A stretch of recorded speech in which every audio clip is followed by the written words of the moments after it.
Le tennis fauteuil, il y a une seule règle différente avec le tennis ordinaire, le tennis valide, c'est qu'on a le droit à 2 rebonds.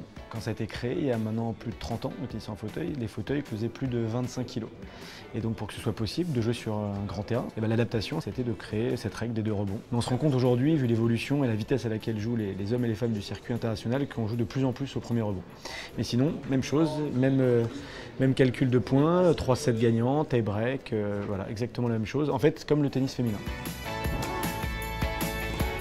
Après, il y a une spécificité. Moi, je l'ai découvert en 2002, c'est le revers inversé. C'est de faire un revers avec une prise coup droit.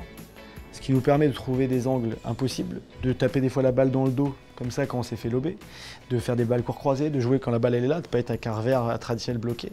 On peut taper la balle haute, c'est quelque chose que moi j'ai appris, que j'ai adoré d'ailleurs. J'ai découvert un coup que je ne connaissais pas alors que j'ai joué au tennis pendant 13 ans en valide.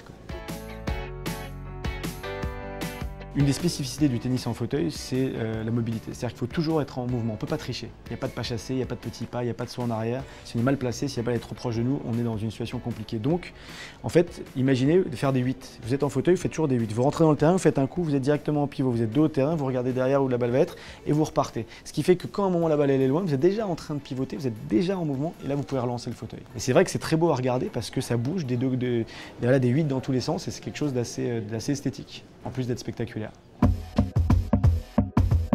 La préparation physique des athlètes, des tennisman en fauteuil, c'est la même que les valides, avec la spécificité qu'on travaille essentiellement le haut du corps, puisque le bas du corps en général soit est manquant en partie, soit fonctionne moins bien. Nous, beaucoup, quand on est sur la poussée, donc c'est un travail au niveau des pectoraux, travail des triceps, travail du gainage, énormément parce qu'on est toujours en rotation, donc abdos, lombaires. Et puis ensuite, et ça c'est l'essentiel, et c'est comme ça qu'on apprend, c'est de la mobilité extrêmement spécifique. C'est-à-dire tout simplement apprendre à se déplacer un fauteuil roulant, qui plus est avec des roues inclinées et avec la raquette dans la main.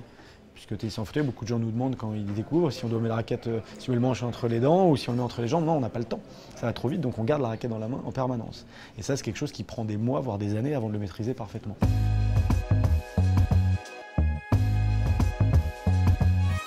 Il y a plusieurs différences entre un fauteuil de sport, donc un fauteuil de tennis, et un fauteuil ordinaire, un fauteuil de tous les jours. D'abord, c'est l'inclinaison des roues. Donc il y a un carénage qui va de 15 à 20 degrés, ça dépend des réglages que vous avez fait, qui vous permet de tourner très vite, d'être beaucoup plus stable. Donc on a une sangle qu'on vient mettre au niveau des cuisses, une sangle au niveau du bassin. Il ne faut pas qu'il y ait de mouvement parasite. Tout petit mouvement qu'on fait, il faut que le fauteuil nous suive. Il y a une roulette anti-bascule qui n'existe pas sur ce fauteuil-là. Ce fauteuil-là me permet par exemple de lever le fauteuil-là pour monter des trottoirs, chose qui normalement sur un terrain de tennis ne devrait pas arriver. Et donc quand vous vous retrouvez au service à basculer en arrière, il faut avoir cette petite roulette anti-bascule. Et c'est des fauteuils qu'on peut utiliser uniquement pour faire du sport. Évidemment, les joueurs ATP ou WTA pourront vous en parler parce qu'on vit avec eux, notamment sur les tournois du Grand Chelem. On a 6 ou 7 tournois dans l'année en même temps qu'eux. Ils le voient. Ils nous voient nous entraîner. Certains s'y sont essayés. L'année dernière à l'US Open, dans le vestiaire, Djokovic vient me voir et me propose d'aller jouer. Avant sa demi-finale, on a tapé la balle, lui et mon petit frère, qui est valide, contre moi et un autre gars en fauteuil. Voilà, et c'est une espèce de curiosité. Et puis ils voient ce qu'on fait en fait. Et donc c'est la même chose, simplement, eux le font debout, nous on le fait assis. Bon, ils dorment et ils voyagent dans des conditions un petit peu plus confortables que les nôtres, mais au final, c'est la même, c'est du sport de très haut niveau.